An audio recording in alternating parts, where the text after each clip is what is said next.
So will start with the last question of last lecture, जो मैंने आपको ऐसा असाइनमेंट दिया था। पहले क्वेश्चन को अच्छे से समझ लो। क्वेश्चन तो कल ही समझा दिया था मैंने, सिर्फ I told you to work out, खुद से थोड़ा ट्राई करके आओ। देखते हैं वापस से। A point particle of mass 0.5 kilogram is moving along x-axis under a force described by the potential energy V। तो ये पोटेंशियल एनर्जी का कर्व है।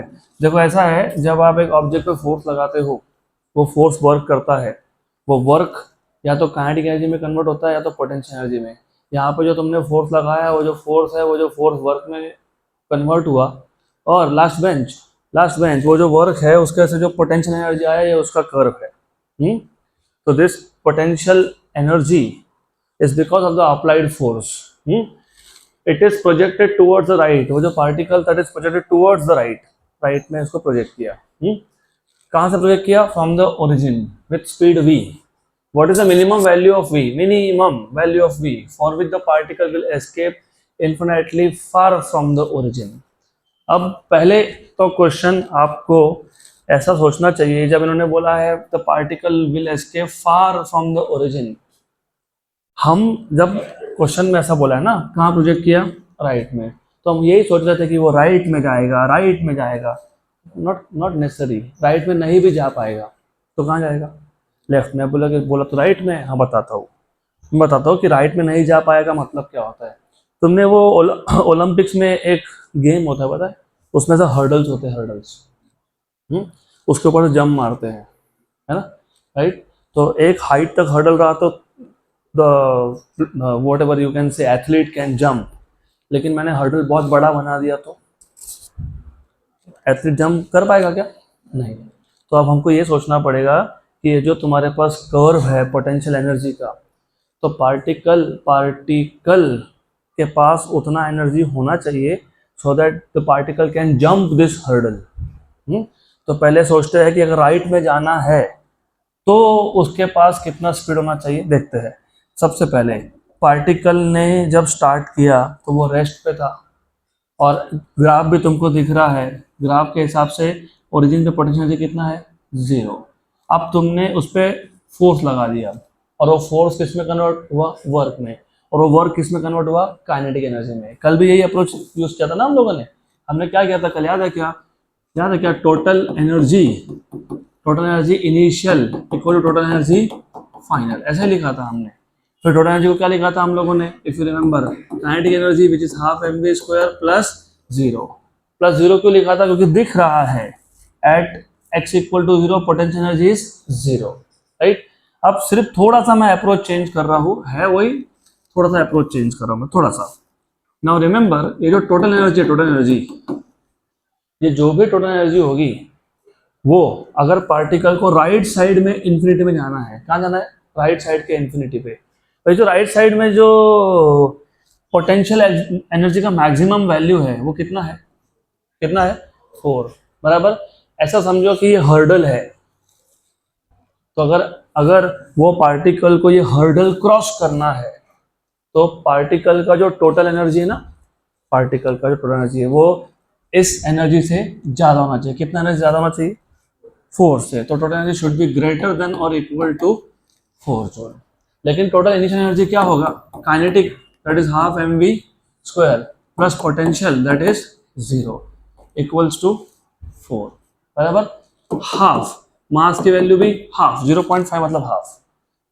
तो ये आ गया v² इक्वल्स टू 4। तो ये 4 और 4 वहां गया, कितना हो गया? 16।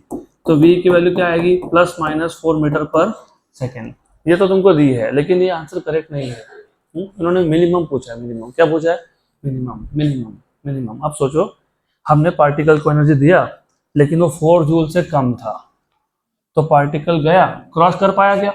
नहीं। तो वापिस आया। तो वापिस अभी कहाँ जाएगा? नेगेटिव इन्फिनिटी पे। कहाँ जाएगा? नेगेटिव इन्फिनिटी पे। तो नेगेटिव इन्फिनिटी के लिए हर्डल कितना है?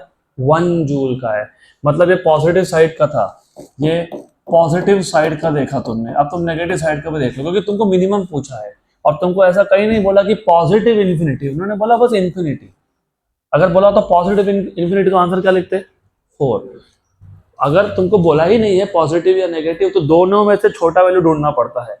तो अगर मैं नेगेटिव साइड का देखता हूँ तो नेगेटिव साइड पे भी सेम लॉजिक है, सिर्फ यह डिफरेंस भी आएगा कि जैसे तुमने यहाँ पे क्या लिखा, initial total energy greater than और इक्वल टू 4 जूल, क्योंकि पॉजिटिव साइड पे बैरियर कितना था 4 जूल, नेगेटिव पे कितना है 1 जूल, तो यहाँ पे ये 1 जूल से ज़्यादा चाहिए। और फिर हाफ mv² प्लस 0 वो same exactly same is basically greater than equal to 1, यहाँ पे भी ग्रेटर देन इक्वल टू लिखना चाहिए था। Anyways good good. Then you have half m की वैल्यू भी कितनी है हाफ v², तो v² should be greater than equal to 4, तो v should be greater than equal to 2, तो नेगेटिव साइड पे इनफिनिटी जाने के लिए कितना स्पीड चाहिए उसको 2, तो आंसर क्या आएगा डन। देखो अभी ये क्वेश्चन अलग अलग एग्जाम में या अलग अलग बुक्स में अलग अलग तरीके से प्रेजेंट किया है। अब देखो ये जो आंसर है ना, फॉर एग्जाम्पल ये आंसर अगर मैं ये हटा देता हूं, it is projected from the origin ऐसा बोलता हूं मैं, with speed v, what is the minimum value of v, तो मैं जब बोल रहा हूं कि मैंने ओरिजिन से प्रोजेक्ट किया, तो अगर राइट साइड में गया, अगर राइट में गया, राइट में तो कितना मिनिमम स्पीड चाहिए 4, और लेफ्ट में गया तो 2 बराबर। अब अगर इस क्वेश्चन में ये दो वर्ड्स को ऐड कर देते हैं तो अब क्या होगा सोचो। अब ये होगा राइट साइड में गया, राइट साइड में गया, लेकिन राइट साइड में गया और सपोज उसके पास 4 जूल का एनर्जी नहीं था, तो ये बैरियर को क्रॉस कर पाएगा क्या, नहीं, तो बैरियर को क्रॉस नहीं कर पाएगा मतलब क्या होगा, मतलब वो यहां तक तो आया, लेकिन वो आगे जा पाया नहीं ना, फिर यहाँ पे उसका रिपल्शन हुआ और वो पीछे आया, बराबर। तो वो जो 2√2 दिया है उन्होंने वो लॉजिक लगाया होगा, उन्होंने सोचा होगा कि यहाँ से स्टार्ट हुआ, क्योंकि उन्होंने बोला टू द राइट गया, राइट तक तो गया, लेकिन वो क्रॉस कर पाया नहीं कर पाया, तो वापस आया बराबर गुड। अब अगर ऐसा लॉजिक लगाएंगे तो फिर यहाँ पे वो ये जो टोटल एनर्जी जिसको हमने ग्रेटर देन 1 लिखा है, तो वहाँ पे 2 लिखेंगे, क्या लिखेंगे वो 2, अगर वो 2 लिखते हैं तो ये क्या हो जाएगा 8, तो वापस आंसर आएगा वैसा ही। तो इनका जो क्वेश्चन फ्रेम करने का तरीका है वो गलत है, this is the right answer, हमारा आंसर में कोई गड़बड़ नहीं है, उनके लॉजिक में गड़बड़ है, तो वो लॉजिक हम नहीं यूज करने वाले, इसलिए मैं क्वेश्चन में थोड़ा सा वेरिएशन करने वाला हूँ, थोड़ा सा सिर्फ वो जो उन्होंने बोला है ना particle is projected to the right, मैं वैसा नहीं बोलने वाला हूँ, मैं बोल दूंगा particle is projected from the origin, बस गुड। अगला क्वेश्चन, नेक्स्ट क्वेश्चन, अगला question, the potential energy of 4 particles each of mass 1 kg placed at the 4 vertices of a square of side length 1 meter is। अच्छा question है, यहाँ पे ध्यान दो। अब all of you need to pay attention here, क्योंकि इस type के क्वेश्चंस अभी आगे तुमको बहुत आएंगे, तो पता होना चाहिए कि सॉल्व कैसे करते हैं। हमको बोला है potential energy of a system of 4 particles each of mass 1 kg placed at the 4 vertices of a square। तो हमारे पास 4 पार्टिकल्स है, हर एक का मास 1 kg है, और ये चारों के चारों पार्टिकल जो है वो 4 वर्टाइसेस पे है स्क्वायर के, और स्क्वायर का साइड लेंथ कितना है 1, कितना है 1। अब फॉर एग्जांपल इसको बोलता हूँ मैं side number 1, side number 2, side number 3 और साइड नंबर 4। पहले मैं तुमको फुल फ्लैश सोल्यूशन बताऊंगा, बाद में मैं ट्रिक्स दूंगा, तो पहले तुम अब फिलहाल टेम्पररीली पूरा सोल्यूशन समझ लो। ये पूरा सोल्यूशन सिर्फ आपको स्टेप्स बताने के लिए है, हमको ऐसा एग्जाम में कुछ नहीं करना, हम शॉर्टकट यूज करने वाले हैं। तो मुझे पहले ये बताओ, 2 पार्टिकल सिस्टम के लिए अगर मेरे पास 2 ही पार्टिकल है m1 m2, what is the formula of potential energy, -g m1 m2 by r, m1 m2 by r बराबर, तो माइनस आना चाहिए, हाँ पक्का। यहाँ पे प्लस के 2 है वो नहीं आएंगे। अब देखते हैं, तो 2 के लिए था, ये कितने सिस्टम में कितने है, ये 4। जब 4 के लिए हो तो फॉर्मूला कैसे बनता है वो भी समझ लो, पोटेंशियल कैसा बनता है, 4 है ना, 4 1 2 3 4 4 पार्टिकल्स है ना, तो कॉम्बिनेशन कैसा बनता है M1 M2 M1 M3 M1 M4, मतलब 1 का तीनों के साथ कॉम्बिनेशन बन गया, राइट, करेक्ट। 2 3 2 4, बचा कौन, 3 4, तो कितने कॉम्बिनेशन हो गए, 6, कितने हो गए, 6, राइट। और अगर दो ही पार्टिकल होते तो तुम क्या लिखते, -G M1 M2 by R, बराबर, राइट। यहाँ पे कितने कॉम्बिनेशन है तुम्हारे पास, 6, कितने हैं, 6 है, 6, तो 2 और 2 और 2, ऐसे 6 कॉम्बिनेशन है तुम्हारे पास, तो यू हैव 6 कॉम्बिनेशंस, बराबर। M1 M2 R12 M1 M3 R13 M1 M4 R14 M2 M3 R23 M2 M4 R24 M3 M4 R34, तो ये आ गया तुम्हारा पूरा फॉर्मूला पोटेंशियल एनर्जी का। अभी तो फुल फ्लैश मेथड है, रुको शॉर्टकट लेंगे ना, शॉर्टकट, ये क्वेश्चन ओरली सॉल्व होते हैं, तो इतने सारे स्टेप्स कुछ नहीं करने पड़ेंगे आप लोगों को, सिर्फ पहले समझ लो अच्छे से। तो अगर 3 होते तो कितने कॉम्बिनेशन होते, 3 पार्टिकल होते तो ट्राइंगल लेता मैं, 3 वर्टेक्स पे 3 मास रख देता, M1 M2 M1 M3 M2 M3, done, बराबर। पक्का ऑल कॉम्बिनेशन देखना पड़ता है, और 1 1 2 2 3 3 आएगा नहीं, क्योंकि खुद पार्टिकल खुद पे फोर्स एक्सर्ट करता है क्या, नहीं, तो पोटेंशियल एनर्जी खुद का होता है क्या, नहीं, तो ये हो गया कॉम्बिनेशन, पक्का पक्का। अब एक काम करेंगे, ऐसा काम करेंगे, वेकअप, इसको ए बोल देता हूँ, साइड लेंथ को, ये ए बोल देते हैं, बराबर, गुड। स्क्वायर है ना, तो सारे साइड ए है कि नहीं, हाँ, तो मुझे बताओ डायगोनल क्या है फिर, रूट टू ए स्क्वायर प्लस ए स्क्वायर का रूट टू ए, पक्का, गुड। अब अगर ये रूट टू ए है तो ये भी क्या है फिर, हाँ, root two A, then if you look at this carefully, 1 2, ये है R12, डिस्टेंस बिटवीन 1 and 2, 2 3, ये है R23, 3 4, ये है R34, और 1 4, ये है R14। इसका मतलब अगर तुम अच्छे से देख रहे हो तो R12 R23 R34 और R14, ये सब कौन है, R13 और R24 कौन है, रूट टू ए, कौन है, रूट टू ए, पक्का पक्का, गुड। और मास तो सब सेम थे ना, इधर जो मास था वही मास इधर था, वही मास इधर है, और वही मास इधर भी है, तो M1 M2 M3 M4 ये सब क्या है, सेम है ना, सेम, गुड। तो ये भी सारा इंफॉर्मेशन यहाँ सब्स्टिट्यूट करेंगे, तो you will get U equals to minus, अच्छा देखो, -G सब में है कॉमन, पक्का। M1 M2 M1 M3 M1 M4, MM सब M है ना, तो M इंटू M क्या आएगा, M स्क्वायर, M1 की वैल्यू M, M2 की वैल्यू भी M, तो क्या आ गया, M स्क्वायर, क्या आ गया, M स्क्वायर, ठीक। तो अभी मैं लिख रहा हूँ, इसके बाद मैं लिखूंगा नहीं, इसके बाद डायरेक्ट आंसर बताऊंगा आपको, M स्क्वायर, R12 कितना है, A कितना है, A, तो R12 A है, बराबर, पक्का। ये टोटल कितने कॉम्बिनेशन थे, 6, कितने थे, 6 में से 4 डिस्टेंस कितने थे, A, और 2 डिस्टेंस कितने थे, रूट टू ए, और मासेस क्या थे, सेम, डायरेक्ट, बिल्कुल डायरेक्ट लिखना बाकी है, 4 थे ना, 4 और 2 ऐसे थे कि नहीं, हाँ, इसमें से क्या कॉमन निकला, हाँ, अरे 2, पहले तो 2 कॉमन निकालो, 2 और M स्क्वायर बाय ए, इधर क्या बचा, 2 बचा ना, हाँ, उधर क्या बचा, उधर 1 बाय रूट 2, बराबर।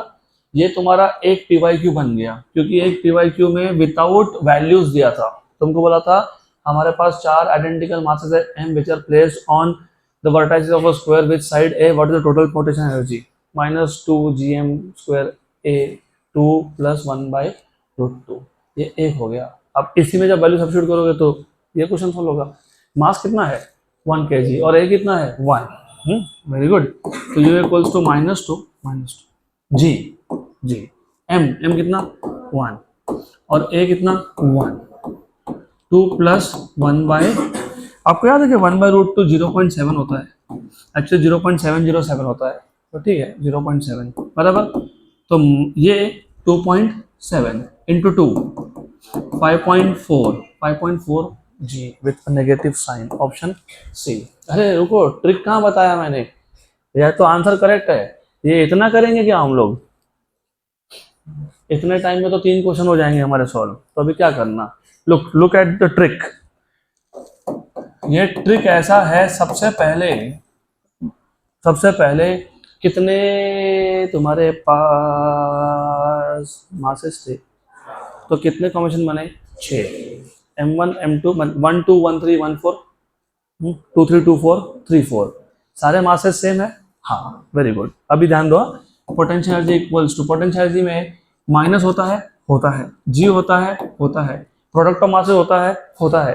ये जितने भी 6 कॉम्बिनेशन थे सबका प्रोडक्ट ऑफ मासेस क्या है, सेम है, और वो प्रोडक्ट क्या है, m² है। क्या है वो, m1 m2 m1 m3 m1 m4 m2 m3 m2 m4 और m3 m4, सारे के सारे प्रोडक्ट क्या है, m²। तो m² बाहर आ गया बराबर, करेक्ट। और ये जो 6 टर्म्स थे, 6 टर्म्स में 4 डिस्टेंस सेम थे, ठीक है नहीं, है ना, 2 3 3 4, अरे 1 2 2 3 3 4 और 1 4, 1 2 2 3 3 4 और 1 4, ये डिस्टेंस 4 डिस्टेंस क्या है, सेम है। मतलब कितने हैं, ए है, कितना है, ए है, कितनी बार ए है, 4, मतलब 4 इंटू 1/a। पोटेंशियल एनर्जी में नीचे डिस्टेंस आता ना, और 1/a कितनी बार आने वाला है, 4, 6 में से 4 बार, और 2 बार क्या आने वाला है, √2a, 2 बार आने वाला है ना। हाँ, तो ये भी नहीं लिखना है, ये a को बाहर निकालना है, निकाल दिया बाहर। चलो ठीक है, एक स्टेप बढ़ा देता हूँ, ऐसा आ गया, गुड। तो this is how you should be thinking, ये सब तुम्हारे दिमाग में चल रहा है, पेपर पे कुछ नहीं आना चाहिए, आ गया ये। तो अभी ये तुमने निकाल लिया इसको बाहर, साथ में 2 भी बाहर निकाल लिया, तो क्या बचा 2 प्लस 1/√2, मास की वैल्यू और ए की वैल्यू 1 डाल दो तो -2g, और ये 2 प्लस 0.7, 2.7 इंटू 2 इज -5.4। इतना ही तुमको करना था।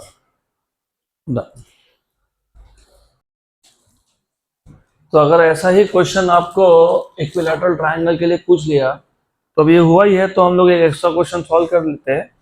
If they ask you the similar type of question for equilateral triangle, उसका आंसर क्या आएगा, लेट अस सी। इक्विलैटरल ट्रायंगल के तीनों साइड सेम होते हैं। एक मास आपका यहाँ पे है m मास, ये नंबर 1, एक मास यहाँ पे है m, ये नंबर 2, और एक मास यहाँ पे है, ये भी m नंबर 3, तीनों मासेस 1 kg है, और ये जो साइड लेंथ है वो 1 मीटर है। r 1 2 1 3 2 3 तीनों सेम है, और यहाँ पे 3 ही मास है, तो टोटल पोटेंशियल एनर्जी में 3 ही टर्म बनेगी, m1 m2 by r12, m1 m3 by r13 और m2 m3 by r23, 1 2 1 3 2 3, ये 3 ही कॉम्बिनेशन बनेंगे। और तीनों कॉम्बिनेशन में मासेस सेम है और डिस्टेंस भी सेम है, तो टोटल 3 टर्म्स आएगी आपके पास ऐसे, बाय ए, m की वैल्यू 1, a की वैल्यू 1, तो आंसर आ जाएगा -3g। डन, खत्म। Next question. A rocket is fired from inside a deep mine so as to escape the Earth's gravitational field. The minimum velocity to be imparted to the rocket is exactly the same as the escape velocity of fire from the Earth's surface, a little more than escape velocity of fire from the Earth's surface, a little less than the escape velocity of fire from the Earth's surface, infinite. तो normally क्या है, for example हमने एक rocket को अर्थ के surface की जगह पे थोड़ा सा नीचे से उसको अर्थ के अंदर से लॉन्च किया। पहले तो अगर मैं यहां से लॉन्च करता अर्थ की सरफेस से, तो इसके वेलोसिटी का फॉर्मूला क्या था, √2g m बाय, अरे यार स्क्वायर नहीं होता है, r होता है, क्या होता है r, वो भी तुमने मेरे को ऐसा बताया इन टर्म्स ऑफ जीएम बताया, वैसा नहीं बोलना चाहिए। एनीवेज, तो do you remember what is GM? Is it not G R square? हाँ, होता है ना G R square. Small G is G M by R square, तो what is GM? G R square. Very good. तो एक R cancel. तो surface से अर्थ से एस्केप वेलोसिटी का फॉर्मूला क्या बना? Under root of 2g r। बराबर, गुड। तो मुझे बताओ, अगर मैं डेप्थ पे यहाँ पे तो मान लेते हैं एक्स्ट्रा डेप्थ है d, एक्स्ट्रा डेप्थ है ना, तो एस्केप वेलोसिटी क्या आएगा? Under root of 2g r minus D r plus D.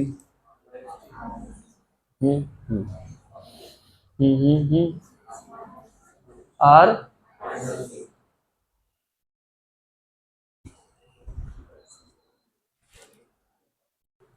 देखो आप लोग ना यहाँ पे कंफ्यूज हो रहे हो, r प्लस डी की r माइनस डी। अगर ऐसा कंफ्यूजन हो तो ये अप्रोच यूज ही नहीं करना। फिर अभी अप्रोच क्या यूज करना? अप्रोच ऐसा था, इफ यू रिमेम्बर, हमने ना एक पॉइंट लिया था सरफेस पे और फाइनल पॉइंट लिया था इंफिनिटी पे। तो पहले केस में तुम सरफेस से लॉन्च कर रहे हो। अगर तुम पहले केस पे सरफेस से लॉन्च कर रहे हो तो हमने जो एस्केप वेलोसिटी डिराइव करने का अप्रोच यूज किया था, हमने बोला था initial energy equals to final energy. Initial energy में था काइनेटिक प्लस पोटेंशियल, और काइनेटिक एनर्जी था half M V escape square. क्यों वी एस्केप लिखा? क्योंकि उसको एस्केप करवाना है। और सरफेस पे पोटेंशियल एनर्जी होता है G M M by capital R square equal to total energy at infinity कितना था? 0, क्योंकि एस्केप हो जाना मतलब इन्फिनाइट डिस्टेंस पे जाना, तो पोटेंशियल एनर्जी इन्फिनाइट डिस्टेंस पे क्या होता है? 0। और स्पीड भी कितना होता है? 0। तो काइनेटिक और पोटेंशियल दोनों क्या है? 0। तो यहाँ से इस केस से आपको मिल गया था half M V escape equals to G capital M small M by R square. तो यहाँ से स्मॉल एम क्या हो गया? कैंसल। तो एस्केप वेलोसिटी का फॉर्मूला क्या बन गया आपका? हाँ तो हाँ ठीक है, ओके। तो आ जाएगा under root of 2gm by R. ठीक, ये है जब सरफेस से लॉन्च किया तब। अब अगर मैं डेप्थ से लॉन्च कर रहा हूं, डेप्थ फ्रॉम डेप्थ, अब ये जो डेप्थ है ये d है, तो इस केस में भी वही होगा ना, initial energy equals to final energy. Initial point यहाँ पे कौन सा पॉइंट है? बी पॉइंट है, बराबर। तो डेप्थ पे हो तुम, वो सरफेस पे मतलब ए पॉइंट था, डेप्थ पे मतलब ये बी पॉइंट है। तो what is total energy initial? Half M V square, बराबर, गुड। पक्का श्योर। सिर्फ इसको वी डैश बोल देता हूँ, पीछे वी बोला, इसको वी डैश बोल देंगे, बराबर। प्लस पोटेंशियल, पोटेंशियल क्या होता है? G M M by distance का स्क्वायर। किसका स्क्वायर? डिस्टेंस का स्क्वायर ना, डिस्टेंस। यहाँ पे डिस्टेंस आर नहीं है, हाँ, ये आर माइनस डी कहाँ से डिस्टेंस है? सेंटर से। कहाँ से है? हाँ, तो ये सेकेंड केस का आर है। पहले केस का आर क्या था? Capital R. तो अभी यहाँ पे क्या लिखोगे? R minus D equal to final energy क्या होगा? 0, क्योंकि तो एस्केप हो गया, वो तो इन्फिनाइट पॉइंट है, वहां तो छोड़ दो, बराबर। तो ये क्या आएगा? Half V dash square. मेरे पास m था, मुझे पता है, मैंने m कैंसिल कर दिया, तो लिख नहीं रहा मैं। सही है कि नहीं है? पक्का श्योर। तुम सब चीज को हाँ बोलते हो तो that is a problem here, it is not correct, क्योंकि पोटेंशियल एनर्जी में डिस्टेंस का स्क्वायर नहीं होता है। यहाँ पे भी मैंने लिखा जानबूझ के, हाँ करेक्ट। कैसे करेक्ट? या वो फोर्स का फॉर्मूला होता है, बराबर।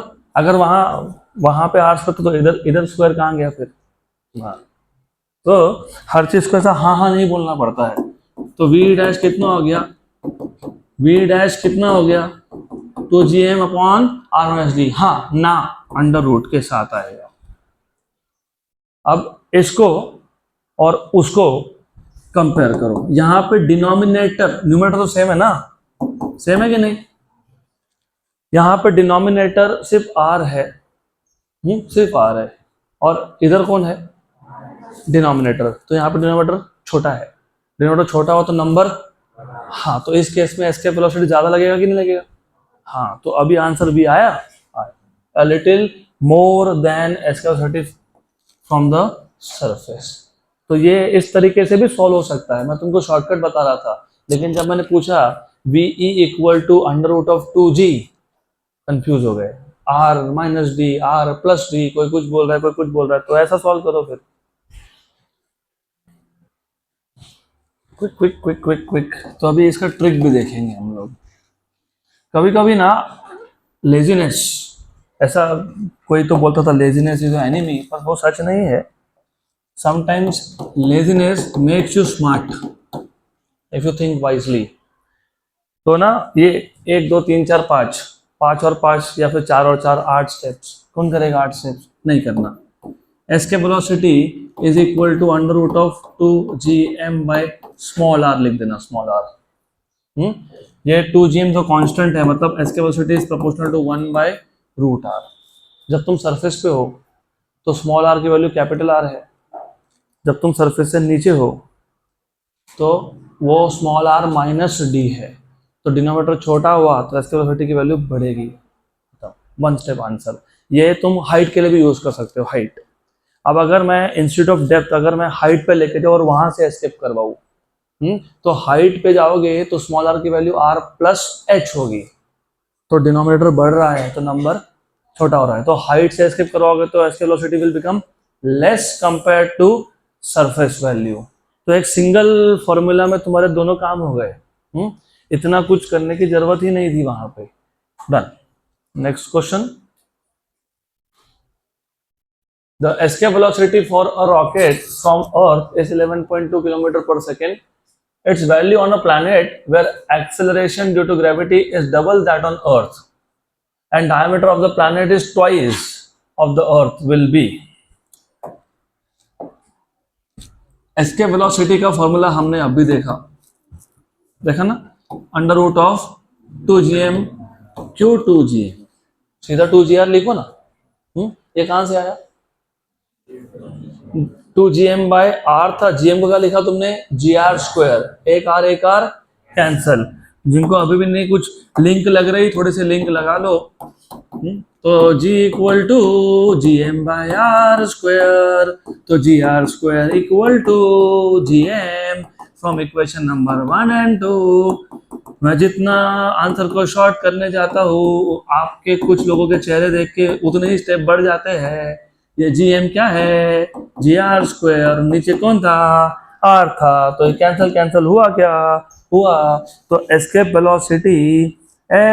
वेलोसिटी ये proportional to root of gr है क्या? है। बराबर। तो वो v प्लैनेट, दूसरा प्लैनेट, वहां से एस्केप वेलोसिटी, और अर्थ से ये ऐसा आएगा क्या?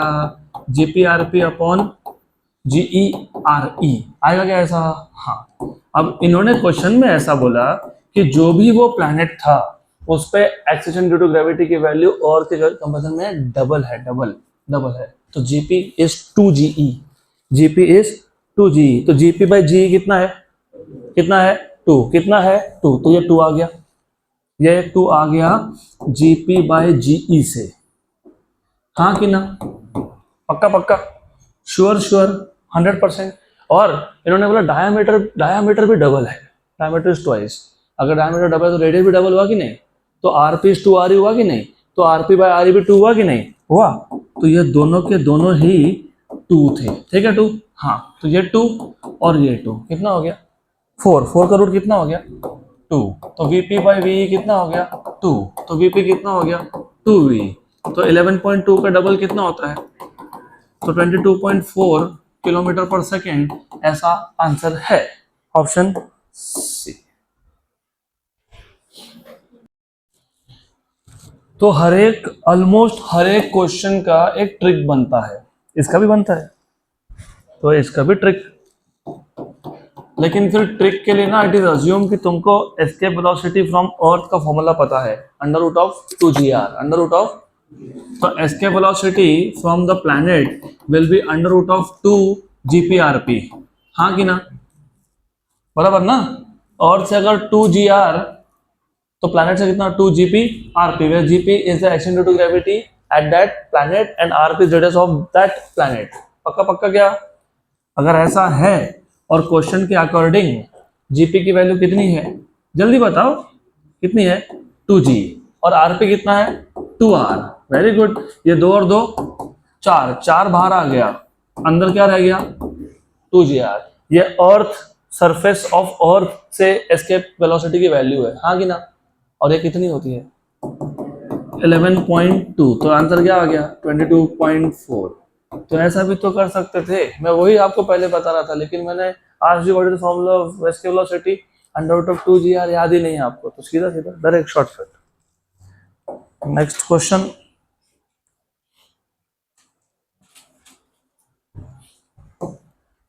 The escape velocity of a planet, of planet का थोड़ी होता है, the escape velocity from a planet having mass 6 times and radius 2 times that of earth is, पहले तो क्वेश्चन गलत है, escape velocity of a planet, planet को थोड़ी एस्केप करना है, प्लैनेट के सरफेस से ऑब्जेक्ट को एस्केप होना है, तो क्वेश्चन गलत है ये। हाँ, तो escape velocity from a planet ऐसा क्वेश्चन होना चाहिए, having mass 6 times and radius 2 times of earth. अभी तुमको मास और रेडियस के टर्म्स में बोला है, किसके टर्म्स में बोला है, मास एंड रेडियस। पिछली बार किसके टर्म्स में बोला था, extension due to gravity and radius, तो अभी मास और रेडियस बोला है ना, तो मैं डायरेक्ट बताऊं कि शॉर्टकट बताओ, शॉर्टकट चलेगा। तो escape velocity from that planet will be 2g, g तो कांस्टेंट होता है ना, हाँ, mass of planet upon radius of planet, हाँ कि ना, हाँ, very good, under root of 2g। ये जो मास ऑफ प्लैनेट है वो अर्थ की कंपेरिजन में कितना है, 6 गुना है, और ये कितना है, डबल, डबल ट्वाइस बोले ना, ट्वाइस, यस 2 times, तो 2 times है, यस और नो, यस।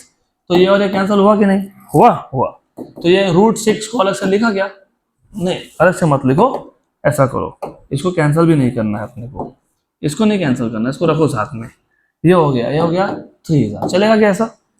तो ये √3 को अलग से लिखो क्या, मैं अलग से लिखते हैं √3 बाहर लिखते हैं, अंदर क्या आया 2gm/r, लेकिन ये कौन है, ये कौन है, ये escape velocity from the surface of earth, तो √3ve, ऑप्शन नंबर ए। अगला क्वेश्चन, नेक्स्ट क्वेश्चन, हो गया क्या ये, the angular velocity of rotation of star of mass m and radius r at which the matter starts to escape from its equator will be, angular velocity of rotation कितना होना चाहिए so that matter starts to escape from equator, कैसे solve करोगे, not difficult, question समझा क्या, angular velocity of rotation of star, star हो planet हो कोई भी हो, कोई फर्क नहीं पड़ता, एस्केप वेलोसिटी का इक्वेशन सेम यूज होता है, of mass m and radius r, तो वो जो स्टार है उसका मास कितना है m, रेडियस कितना है r, such that at which matter starts to escape from the equator, from the equator. बताओ क्या करोगे यहाँ पे, चलो ठीक है कोई बात नहीं, ऐसा है, एक बात बताओ, तुमने सर्कुलर मोशन सीखा था क्या, हाँ, उसमें ना v इक्वल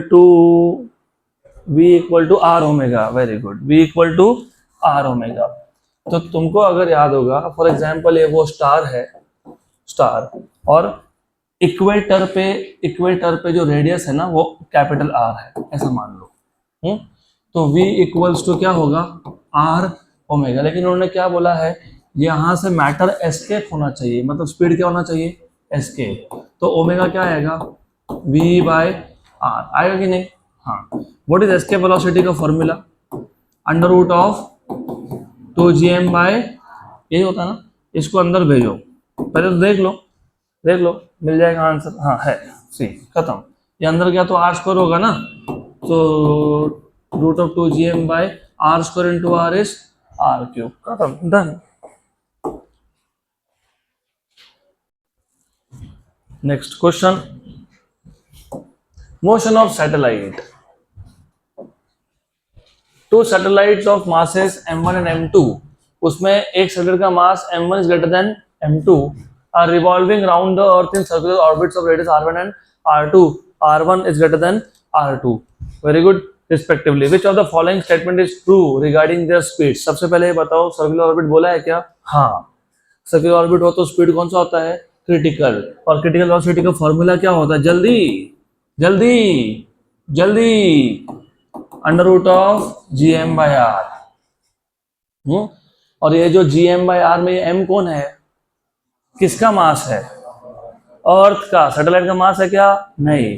तो सैटेलाइट के मास पर डिपेंड ही नहीं करता, वो डिपेंड किस पे करता है? Mass of earth. और ये दोनों सैटेलाइट सेम प्लैनेट मतलब अर्थ के अराउंड रिवॉल्व हो रहा है क्या? हाँ। तो जी और एम कांस्टेंट होगा क्या? हाँ। तो रिलेशन क्या आएगा? ऐसा आएगा, इनवर्स रिलेशन है, हाँ कि ना?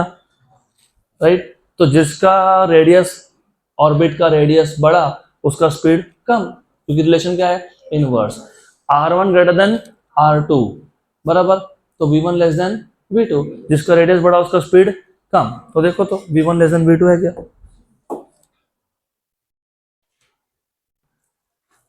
सिर्फ ये याद रखो, इधर मास ऑफ प्लैनेट होता है जिसके अराउंड सैटेलाइट रिवॉल्व हो रहा है। अगर ऐसा क्वेश्चन बोला होता, two satellites are revolving around two different planets of masses m1 and m2 where m1 is greater than m2, तो उस केस में ये m कांस्टेंट नहीं होगा, क्योंकि उस केस में दो अलग अलग प्लैनेट्स के अराउंड सैटेलाइट्स है। यहाँ पे सेम प्लैनेट के अराउंड दो सैटेलाइट है, तो प्लैनेट का मास कांस्टेंट है और कैपिटल G भी कांस्टेंट है। Next question.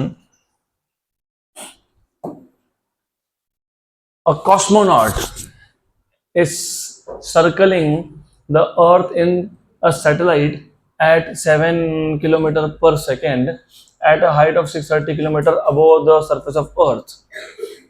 Calculate the centripetal force acting on the cosmonaut if his mass is 80 kilogram.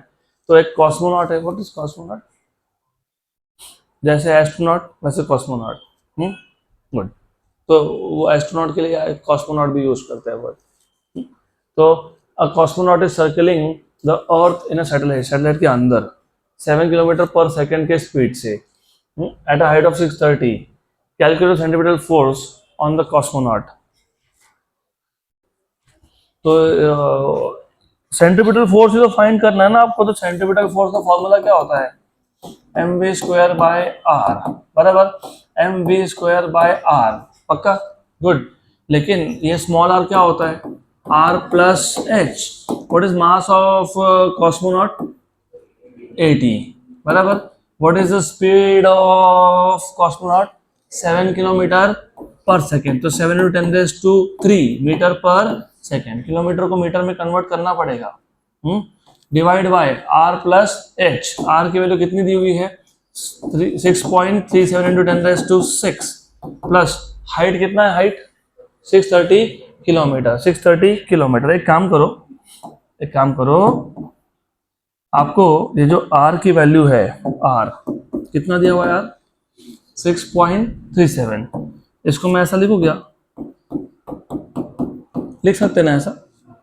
ये इसके 3 जीरो इसको दे दिए, तो ये किलोमीटर बन गया किलोमीटर। उसको वैसे ही रखो, फिलहाल वैसे रखो। और हाइट कितना था? हाइट 630। कितना? 630 किसमें? किलोमीटर में। किसमें? किलोमीटर में। आ गया? अब r plus H is small r, हाँ कि ना? हाँ। तो मुझे बताओ ये एडिशन कैसे करते हैं? देखो ये ना 30 था ना, 30 पहले उसको दे दो, दे दिया। 6400 और 600 कितना हो गया? 7000। कितना हो गया? 7000 × 10⁻³ मीटर, मतलब 7 × 10⁻6 मीटर। हो गया क्या ऐसा? हाँ। तो डायरेक्ट वैल्यू लिख देता हूँ यहाँ पे 7 × 10⁻6 क्या? मीटर। उसका क्या करेंगे? स्क्वायर करेंगे क्या? नहीं। बराबर है क्या? Very good, done. तो एक बात और बताओ, ये कितना हो गया और ये कितना है? कैंसल। ये 7 का स्क्वायर और नीचे 7, तो ऊपर एक 7 बचा। 7 × 8 56, 7 × 80 560, 560।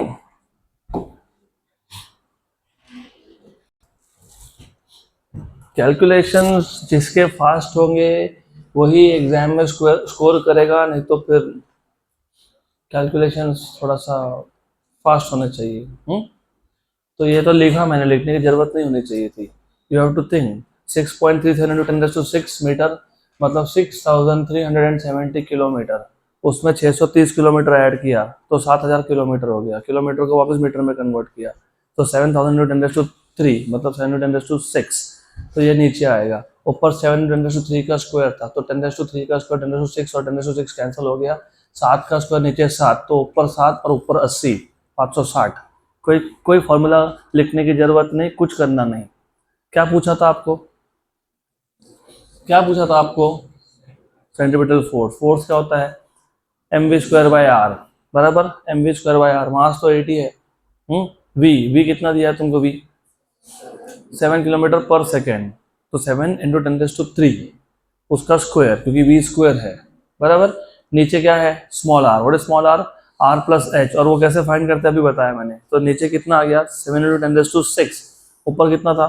7 इंटू 10⁻³ का स्क्वायर, तो 10⁻³ का स्क्वायर 10⁻6 और नीचे का 10⁻6 कैंसिल हो गया, कैंसिल। ऊपर क्या बचा? 7 स्क्वायर और नीचे क्या है? एक 7 है, एक 7 गया तो 7 के साथ ऊपर कौन बैठा है? 80 तो 560। क्वेश्चन पढ़ा 30 सेकेंड्स के अंदर आंसर आता है ये। 30 सेकेंड्स भी ज्यादा टाइम हो गया ये। तो यू हैव टू प्रैक्टिस। तुम प्रैक्टिस नहीं करोगे तो कैसे होगा? ये क्वेश्चन बहुत अच्छा है और ये क्वेश्चन JEE का PYQ है, इसलिए अच्छे से ध्यान देना। और 3 आइडेंटिकल मतलब मासेस सेम है, तो 3 identical bodies of mass m are located at the vertices of equilateral triangle of side L। Equilateral triangle के 3 वर्टेक्स पे 3 मास है which are identical. The revolve under the effect of mutual gravitation. Mutual gravitational force मतलब पहले ने दूसरे को attract किया, दूसरे ने तीसरे को अट्रैक्ट किया, तीसरे ने पहले को अट्रैक्ट किया, मतलब ये तीनों एक दूसरे को अट्रैक्ट कर रहा है। तो इनका म्यूचुअल जो ग्रेविटेशनल फोर्स है उसकी वजह से ये लोग क्या कर रहे हैं? सर्कुलर मोशन, ऐसा बोला है। The revolve under the effect of mutual gravitational force in circular orbit. Then circumscribing. अभी सर्कमस्क्राइबिंग मतलब क्या होता है पता है? ये जो ट्राइंगल बना ना, ट्राइंगल ये सर्कल के अंदर है, राइट। तो circumscribing the triangle while preserving the equilateral triangle. तो शेप चेंज नहीं हो रहा है ट्राइंगल का, वैसा ही है। Their orbital velocity is. तो अभी पहले तो क्वेश्चन क्या है, क्वेश्चन ही नहीं समझ में आया होगा तो पहले क्वेश्चन समझा देता हूँ। ऐसा है, हमारे पास कितने पार्टिकल्स थे? ओके, तो 3 पार्टिकल्स थे। वो 3 पार्टिकल्स कहाँ कहाँ थे? इक्विलैटरल ट्रायंगल के 3 वर्टेक्स पे थे और उनके मासेस क्या थे? सेम थे, बराबर। गुड।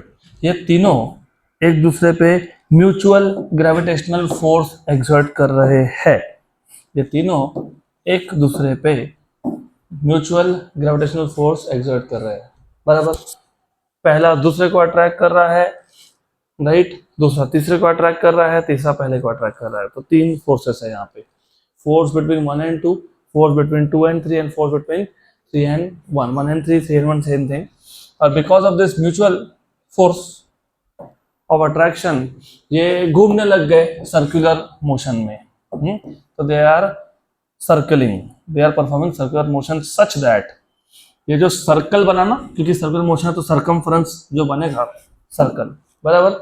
तो वो ऐसा ये तीनों सर्कल पे घूम रहे हैं without changing the shape of triangle. इसका मतलब पता है क्या होता है? इसका मतलब ये होता है, इसका मतलब ये होता है कि जब वो रिवॉल्व हो रहे हैं, जब वो रिवॉल्व हो रहे हैं, तो जब वो रिवॉल्व होंगे, यू हैव टू अंडरस्टैंड कि जब वो रिवॉल्व होंगे तो उस केस में पार्टिकल कहाँ पे भी हो, irrespective of the position, triangle जो है वो इक्विलैटरल ही रहने वाला है। क्या रहने वाला है? इक्विलैटरल, बराबर। तो irrespective of the position, the shape of the triangle will not change. More और लेस वो ऐसा ही रहेगा, मोर और लेस, पक्का। तो अभी इस पे ध्यान देना, क्योंकि ये नहीं समझा तो गए। श्योर। तो अच्छा मुझे एक बात बताओ, ये जो सर्कुलर मोशन होता है उसमें कौन सा फोर्स कंपलसरी होता है? Very good, centripetal force. सही बात है, बिल्कुल सही। Your answer is 100% correct. Necessary centripetal force. और हर एक फोर्स का एक सोर्स होता है। यहां पे ये सेंट्रीपिटल फोर्स कौन प्रोवाइड कर रहा है? ग्रेविटेशनल फोर्स, लेकिन म्यूचुअल ग्रेविटेशनल फोर्स, बराबर, क्योंकि यहाँ पे एक ग्रेविटेशनल फोर्स नहीं है, यहाँ पे 3 ग्रेविटेशनल फोर्सेस है। म्यूचुअल मतलब नेट फोर्स। तो ये जो सेंट्रीपिटल फोर्स है F C P, centripetal force, तो ये आ जा रहा कहाँ से आएगा, ये एफ जी, लेकिन कौन सा F G, net F G, right. तो तुमको पूछा ही क्या था, तुमको पूछा था ऑर्बिटल वेलोसिटी। तो अच्छा एक बात बताओ, what is centripetal force, M V square by R. Good, वो M V square by R तो देखेंगे बाद में, पहले ये फाइंड करना पड़ेगा। How do you find out net gravitational force, net gravitational force कैसे फाइंड करेंगे, तो कंफ्यूजन को सॉल्व करते हैं। चलो एक बात बताओ, सेंट्रीपिटल फोर्स का फॉर्मूला तुमने क्या बताया मेरे को, एम वी स्क्वायर बाय, किसका एम, ये तो 3 पार्टिकल्स है, किसके एम की बात कर रहे हो तुम, 3 पार्टिकल है ना, बराबर। तो इसके लिए पहले कोई भी एक पार्टिकल सिलेक्ट करना, एक ही पार्टिकल सिलेक्ट करना, उस एक पार्टिकल पे नेट फोर्स फाइंड करना बिकॉज ऑफ द अदर 2, और उसी एक पार्टिकल का सेंट्रीपिटल फोर्स इक्वेट करना। तो 3 पार्टिकल का एक साथ करना नहीं होता है, यहाँ पे एक ही का करना पड़ता है। किसी भी एक पे जो नेट फोर्स लगेगा सब पे उतना ही लगने वाला है, और अगर कोई भी एक पार्टिकल सेंट्रीपिटल फोर्स है ना, कोई भी पार्टिकल क्या परफॉर्म कर रहा है, सर्कुलर मोशन, उस पर क्या लग रहा है, तो दूसरे पार्टिकल पे भी वैसा हो रहा है ना यहाँ पे। तो तीनों पार्टिकल का एक साथ सॉल्व नहीं करना होता है, किसी भी एक का, वो चॉइस तुम्हारा है। तुम पहला पार्टिकल लो, दूसरा लो, तीसरा लो, तुम्हारी मर्जी, हम पहला ही देख लेते हैं। तो पहला पार्टिकल, तो ये जो नेट फोर्स की तुम बात कर रहे हो, इक्वेशन नंबर 1, तो सेंट्रीपिटल फोर्स तो तुमको पता ही है, M V square by R, R where R is, हाँ वेयर आर इज, अरे आर इज व्हाट, रेडियस, किसका रेडियस, इस सर्कल का रेडियस, किसका रेडियस, अरे ये सेंट्रीपिटल फोर्स में M V square by R, R radius of circle होता है, रेडियस ऑफ ऑब्जेक्ट नहीं होता है, क्या होता है, radius of, very good, radius of circle, तो ये आर है। तो मेरा अगला क्वेश्चन तुम्हारे लिए आ ही रहा है, वेरी गुड। यहाँ पे जो ये इक्विलैटरल ट्रायंगल था उसका साइड लेंथ कितना दिया हुआ है, वेरी गुड। तो मुझे बताओ ये आर क्या आने वाला है, what is the radius in terms of L, why are we finding out R in terms of L, did you look at the answers in terms of L, तो वैसे तुमको पता होना चाहिए, क्या पता होना चाहिए पता है, मैथ्स पता होना चाहिए। मैथ्स में क्या पता होना चाहिए पता है तुमको, ये is it naught angle bisector, and this angle bisector is also perpendicular bisector, यहां से भी एंगल बाइसेक्टर ड्रॉ किया, और this angle bisector is also perpendicular bisector, और यहां से भी एक एंगल बाइसेक्टर ड्रॉ किया, this angle bisector is also perpendicular bisector, और यहाँ ये तीनों एंगल बाइसेक्टर जिस पॉइंट पे मीट करते हैं ना उसको बोलते हैं सेंट्रॉइड ऑफ ट्रायंगल, क्या बोलते हैं, तो सेंट्रॉइड ऑफ ट्रायंगल क्या होता है तुमको नहीं पता, L/√3 क्या होता है, अब नहीं पता तो वो भी बता देता हूँ मैं, आई डोंट वांट कि तुमको मैथ्स नहीं पता हो, लेकिन you do not know really what is this angle, 60, क्यों 60, इक्विलैटरल, और ये एंगल बाइसेक्टर था कि नहीं था, very good.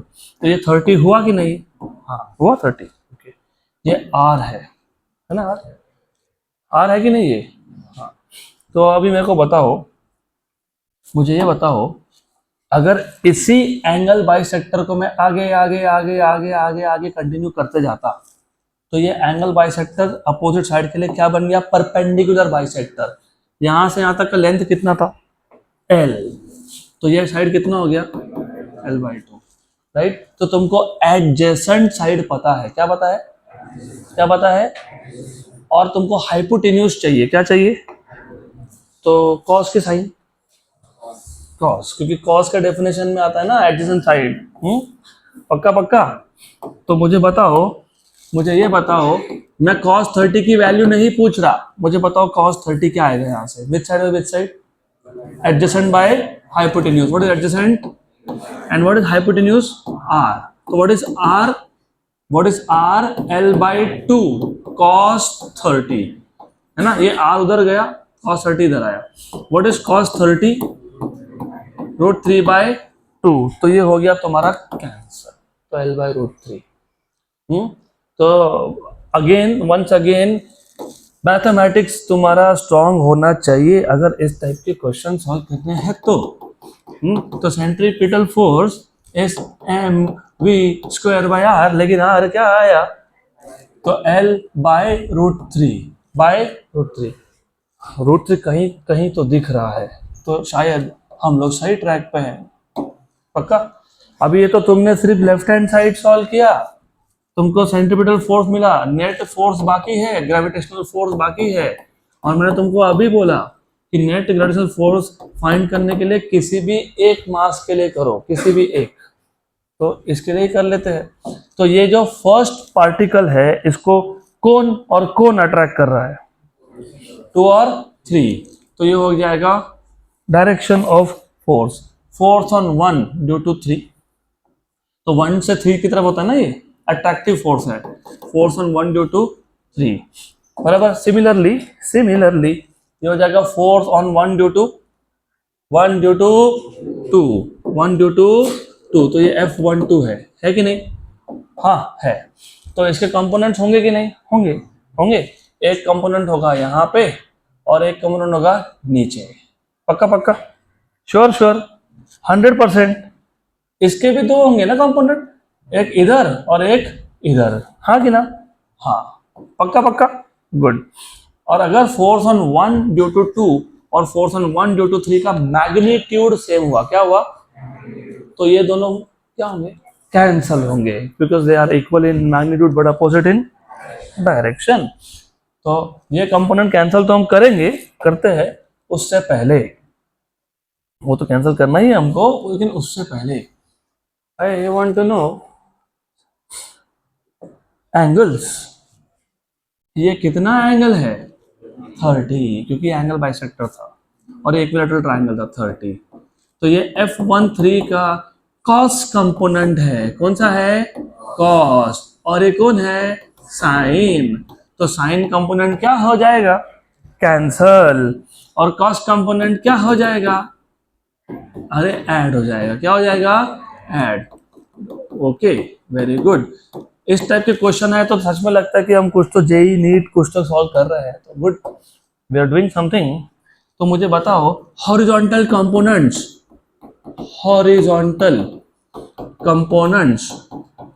Of force on 1 cancels out, कौन से कंपोनेंट कैंसल हुए, कौन से, F13 sin 30 and F12 sin 30, ये हो गए कैंसल, और जो बचे हुए दो कंपोनेंट थे कॉस कंपोनेंट, वो सेम डायरेक्शन में है क्या, हाँ, ऐड अप हो रहा है क्या, हाँ, तो therefore net gravitational force on the first object is F13 कौन सा 30, cos 30, F12 cos 30, पक्का, श्योर, हाँ कि ना, हाँ, और ये F12 और ये जो F13 है ये मैग्नीट्यूड वाइज सेम है कि नहीं,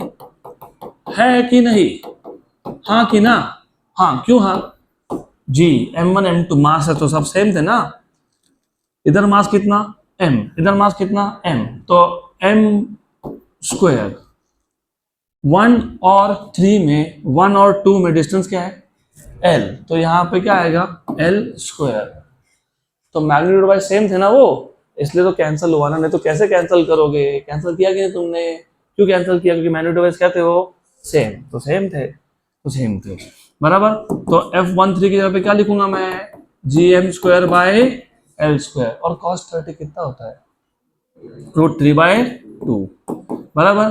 F12 की जगह पे क्या लिखूंगा मैं, gm square by l square, cos 30 कितना होता है, √3/2, ये एक बार और ये एक बार, तो कितनी बार, 2 बार, √3/2 gm square by l square, 2 क्या हो गया, कैंसल, तो नेट फोर्स कितना आया, √3 gm square by l square, और यही वो फोर्स है जो क्या प्रोवाइड कर रहा है, सेंट्रीपिटल।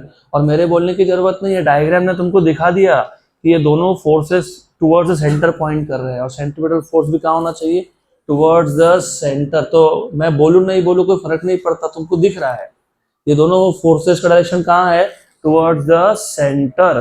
तो अभी तुम बोल सकते हो कि ये इक्वेशन नंबर 3, ये इक्वेशन नंबर 2, ये इक्वेशन नंबर 1 में सब्स्टिट्यूट करेंगे। तो फ्रॉम 1 to 3, तो from 1 to 3, therefore from equation number 1, 2 and 3, पहले डिफिकल्ट लगता है वो, पर एक दो बार प्रैक्टिस करोगे ना इस टाइप का हर क्वेश्चन तुमको मजाक लगेगा, जोक सिंपल ही है वो।